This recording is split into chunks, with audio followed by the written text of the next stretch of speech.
고린도후서 1장 7절에서 11절. 너희를 위한 우리의 소망이 견고함은 너희가 고난에 참여하는 자가 된 것 같이 위로에도 그러할 줄을 알미라.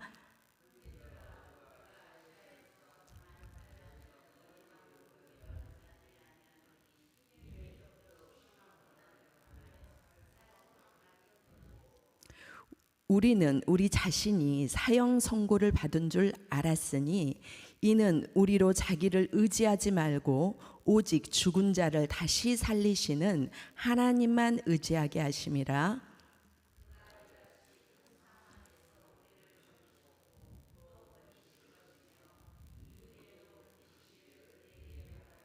다 함께요.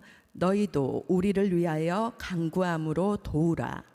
이는 우리가 많은 사람의 기도로 얻은 은사로 말미암아 많은 사람이 우리를 위하여 감사하게 하려 함이라. 아멘.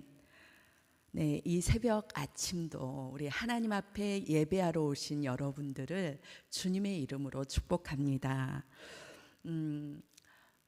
제가 한 주간에 어떤 두 분에게 전화를 받았었습니다. 어떤 분은 저의 지인 목사님이시고 어떤 분은 어떤 권사님이셨어요. 그 목사님께서 저에게 전화를 하셔서 이제 뭐 하나님의 은혜를 얘기하죠. 그러면서 요즘 목사님은 어때?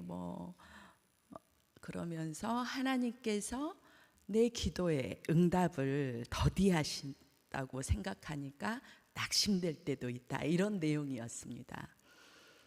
우리도 낙심될 때가 있잖아요. 이야기를 하다 보니까 목사님 말에 위로가 되네요. 이런 말씀을 하시는 거예요. 그리고 우리 권사님, 지금은 이사를 가서 다른 지역에 계시는 권사님께서 전화를 하셔서 또 은혜를 나누잖아요. 너무 감사하다고. 특별히 이사를 가셨지만 우리 교회를 위해서 새벽마다 기도를 하신다는 거예요. 너무 감사하잖아요.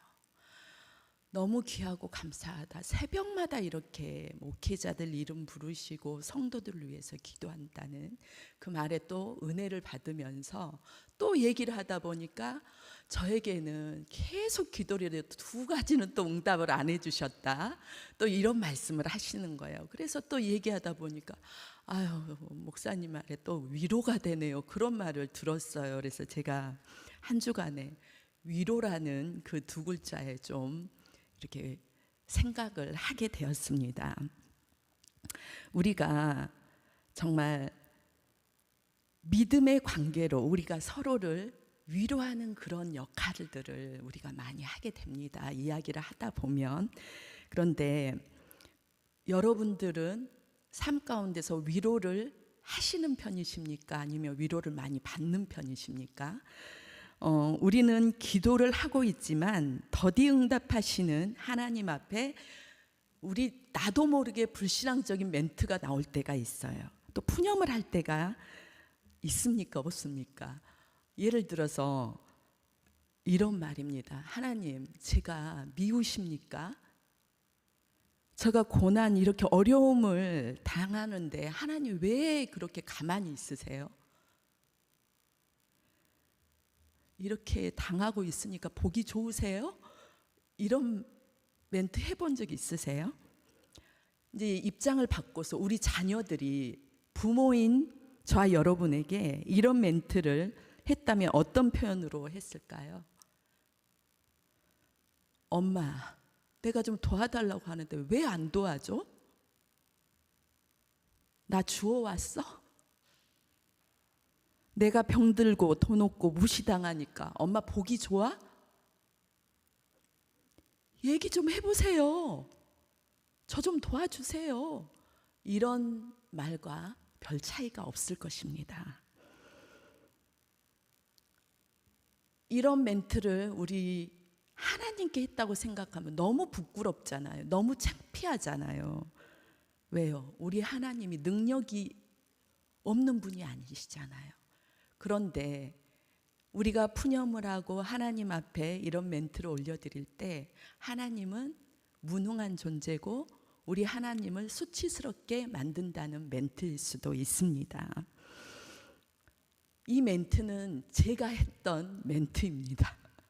하나님 앞에 하나님께 그런 푸념을 할 때가 있었습니다.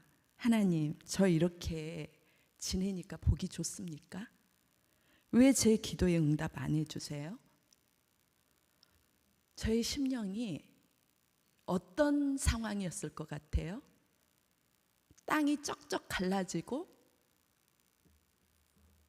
마음의 심령에 성령의 단비가 내려야지만이 우리가 마음이 옥토와 같아가지고 하나님께 이런 멘트를 하지 않아요. 하지만 우리가 심령이 가랄 때, 너무 지치고 힘들 때 우리는 하나님께 이런 푸념을 하게 됩니다. 그런데 하나님께서 이런 푸념을 할 때 하나님께서 오늘 그 찬송가 주님의 뜻을 이루소서 고요한 중에 기다리니 진흙과 같은 날 빚으사 주님의 형상 만드소서. 또 4절에 보니까 주님의 뜻을 이루소서 온전히 나를 주장하사 주님과 함께 동행함을 만민이 알게 하옵소서. 하나님께서 이 찬송을 주시면서 저를 위로했던 그런 일이 있습니다. 우리 하나님께서는 정말 우리가 고난당할 때는 너무 부끄럽고 창피해서 너가 예수 믿는 사람이냐, 너가 주의 종이냐 라고 다른 사람이 그런 말을 안 했더라도 내 자신이 그런 생각을 하게 될 때가 있다는 거예요. 그래서 하나님, 제가 하나님의 종인 것을 정말 사람들이 알기를 원합니다. 제가 이렇게 했던 기억이 생각이 납니다.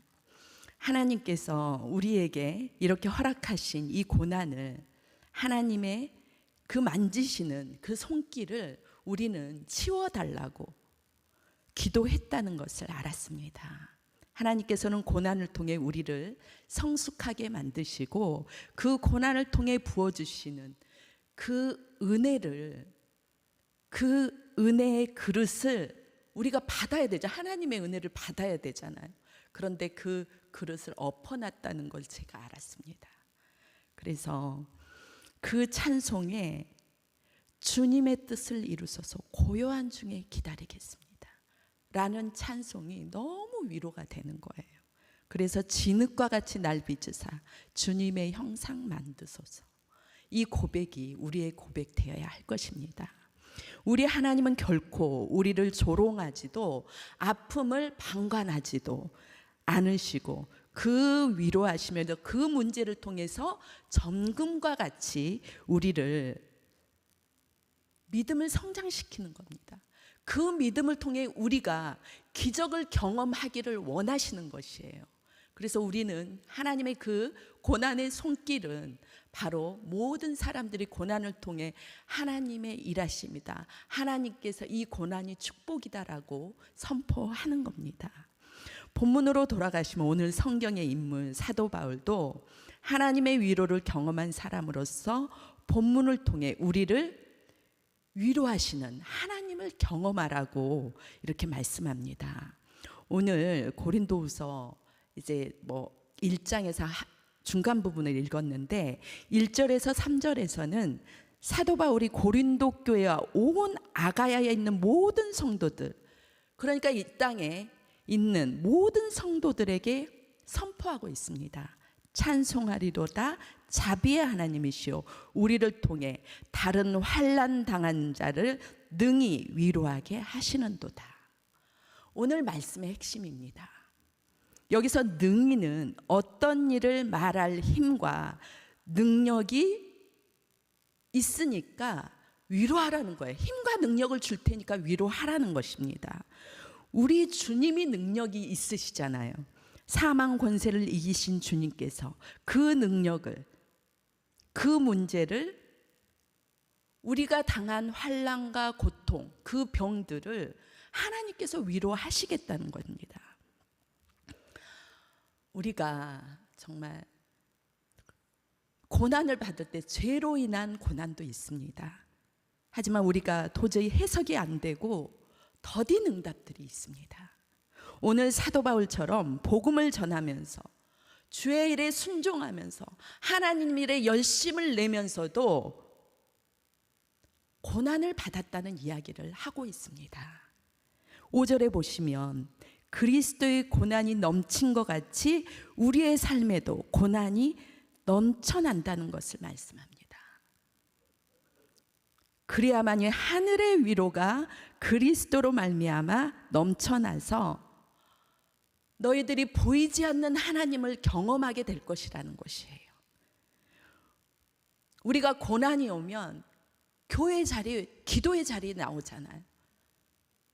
이제 기도의 자리에 고난이 있어서 나오지만 또 고난이 없어도 그 은혜가 너무 좋아서 우리가 고난이 없어도 다른 사람을 중보하고 교회를 살리고 성도들을 또 함께 연합하기 위해서 나오잖아요. 이렇게 우리 여러분들이. 그래서 6절에서는 그 환난으로 말미암아 위로와 구원을 받게 하려는 것이요, 또 7절에서는 우리의 소망이 견고함이라는 표현. 견고함이라는 표현은 어떤 환난에도 흔들리지 않는 견고한 믿음의 사람이 되어서 다른 사람을 위로하라는 것입니다. 할렐루야. 우리 교우들은 그럼 모두 위로의 사람이 될 줄 믿습니다. 어떤 사람이 고난을 당했을 때 그 고난을 조롱하는 것이 아니고 그 고난을 다르게 해석하는 것이 아니고 힘써 우리는 위로하는 사람이 되어야 할 것입니다. 제가 가끔 얘기를 하는데 제가 한참 신학을 할 때 주변에서 그런 얘기 많이 했습니다.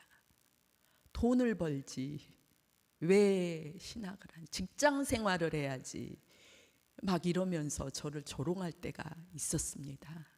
하나님께서는 그럴 때마다 위로를 통해 더 믿음의 사람으로 키워주셨습니다.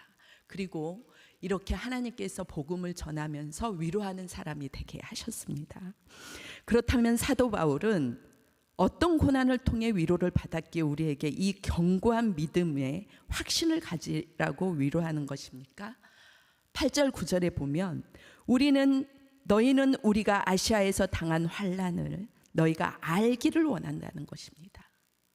여기서 아시아는 터키의 서남부 지방인 항구 도시 에베소 지역을 말씀하고 있습니다. 그 당시 에베소는 무역의 중심지로서 소아시아의 가장 활발한 무역의 중심지였습니다. 얼마나 화려하고 경제의 중심지였겠습니까? 지금 우리가 사는 시대가 바로 그런 시대 아닙니까? 모든 화려함과 많은 물질을 소유하고 원하는 것을 모두 얻고자 하고 세계 곳곳의 것을 우리가 다 공유할 수 있습니다.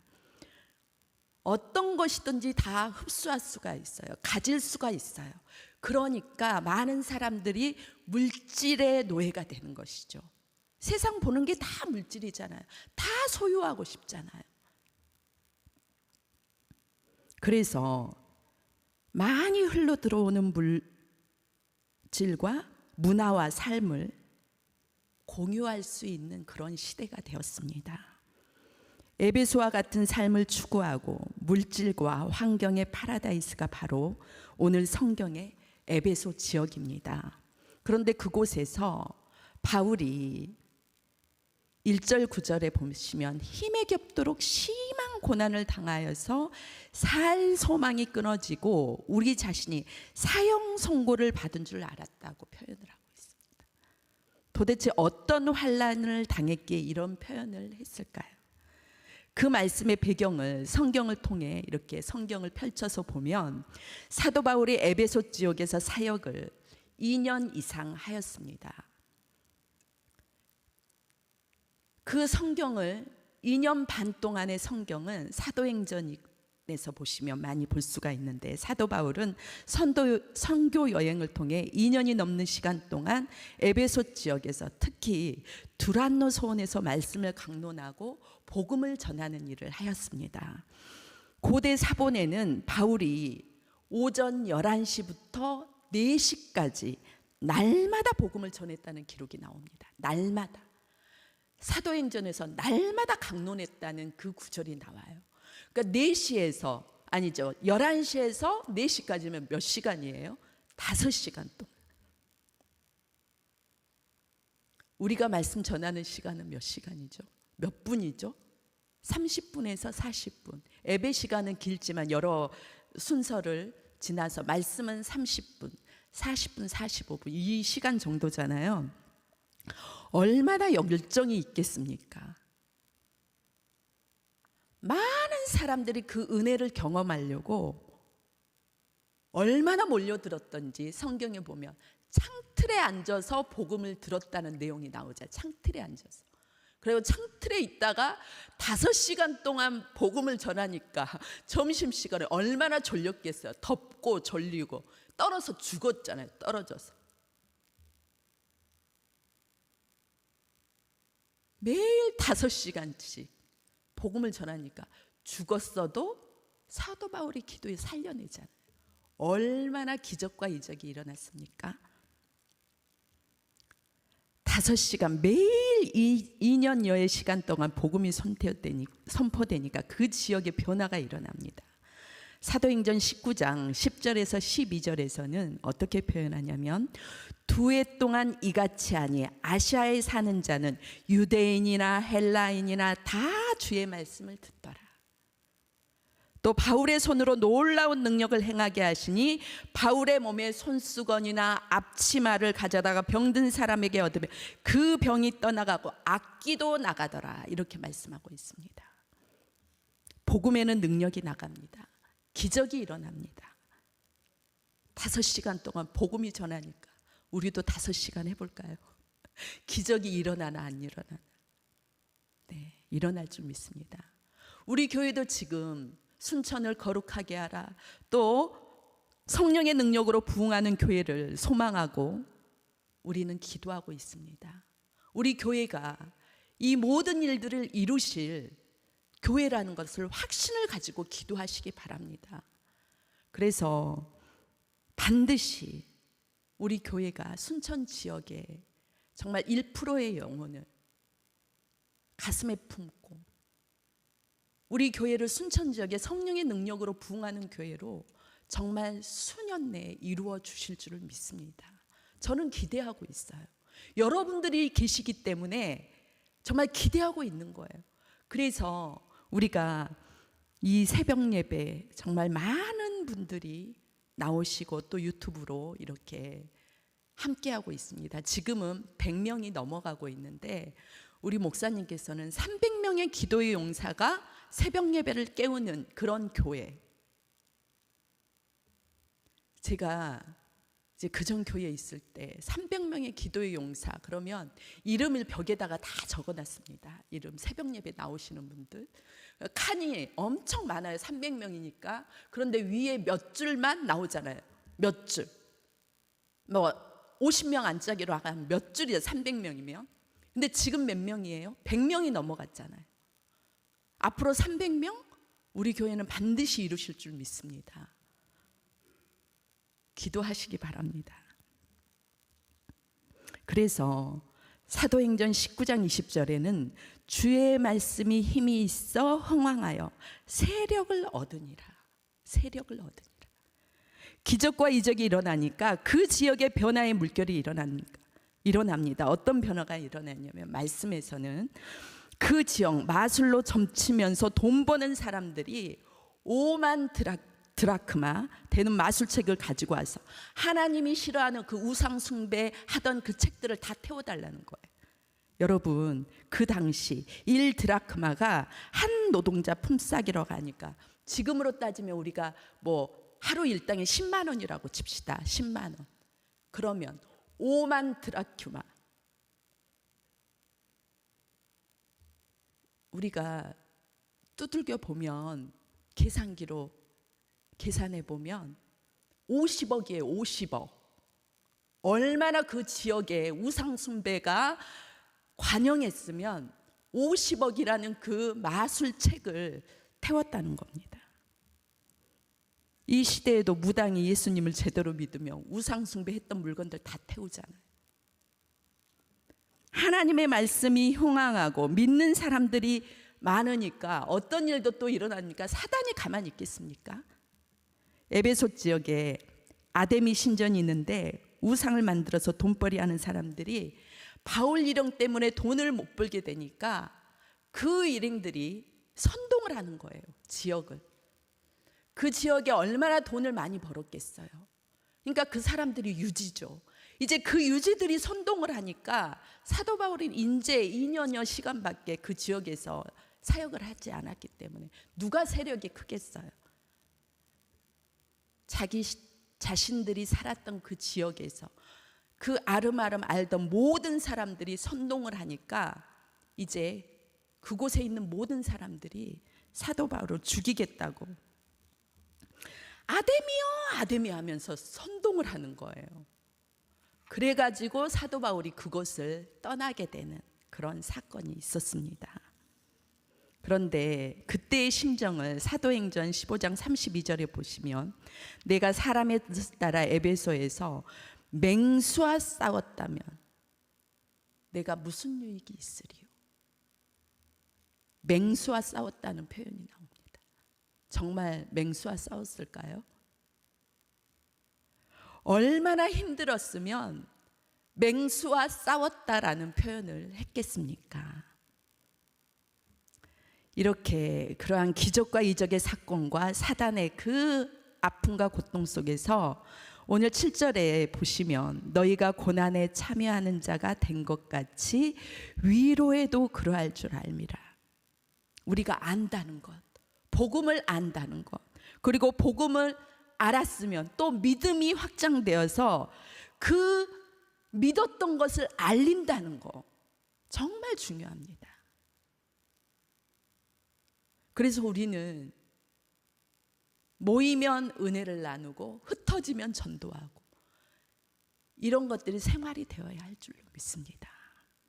우리는 하나님의 공동체 안에서 서로 알아가고 고난을 공유하며 기도하고 그런 공동체로서 함께 연합해야 하는 것입니다. 그래서 우리가 중보기도를 하고 교회에 모이기를 힘쓰고 또 어떠한 일이 있을 때 함께 동참하는 거 얼마나 중요합니까? 얼마나 아름답습니까? 누가 보기에도 외부에서 보기에도 아름다운데 우리 하나님께서는 얼마나 그것을 기뻐하시겠어요? 그런데 우리에게는 이러한 고난이 오는 거예요. 고난이. 아까 서두에서도 말씀했듯이 다 잘되고 건강하고 어려움 없이 만사에 형통하며 우리는 좋은 것이라고 생각하지만 하나님께서 이 고난을 주실 때에는 우리 하나님은 높고 위대하시고 크고 놀라운 분이시잖아요. 우리의 생각으로는 우리 하나님의 생각을 감히 측량할 수도 없는 거예요. 하나님의 그 기쁘신 뜻. 제가 이 말씀을 준비하면서 어떤 분의 이야기를 이렇게 읽게 되었는데 그 미국의 찰스 콜슨이라는 분이 있습니다.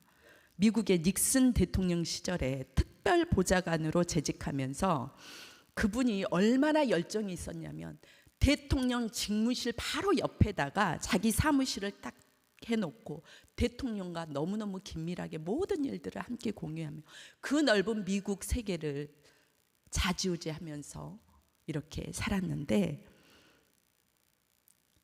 그 사람의 닉네임이 어떤 닉네임이 있었냐? 대통령 등도 밟고 지나갈 사람이라는 그렇게 무소부지한 사람이었어요. 기세등등하고 아주 교만했던 사람이었습니다.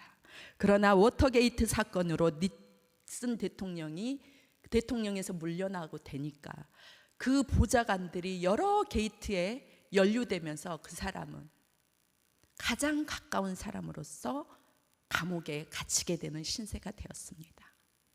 너무 자기 자신은 억울하고 나라를 위해서 일했고 정말 자기의 열정을 불태워서 나라를 위해서 일했지만 자기가 결국은 감옥에 갇히는 신세가 되었습니다.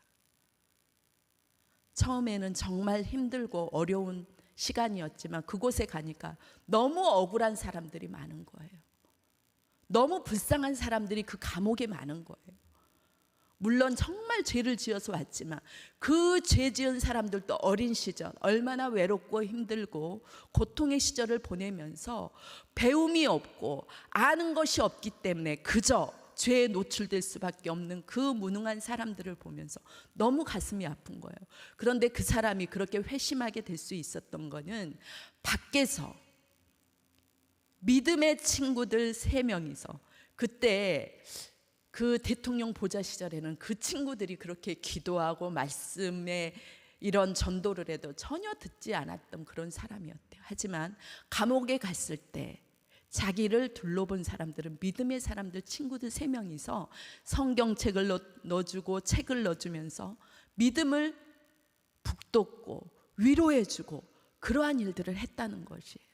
그러면서 그곳에서 하나님을 만나고 그곳에서 많은 사람들과 기도회를 결성하면서 이제 그 사람이 풀려나서 어떤 일을 했냐, 책을 썼는데 거듭남이라는 책을 썼어요.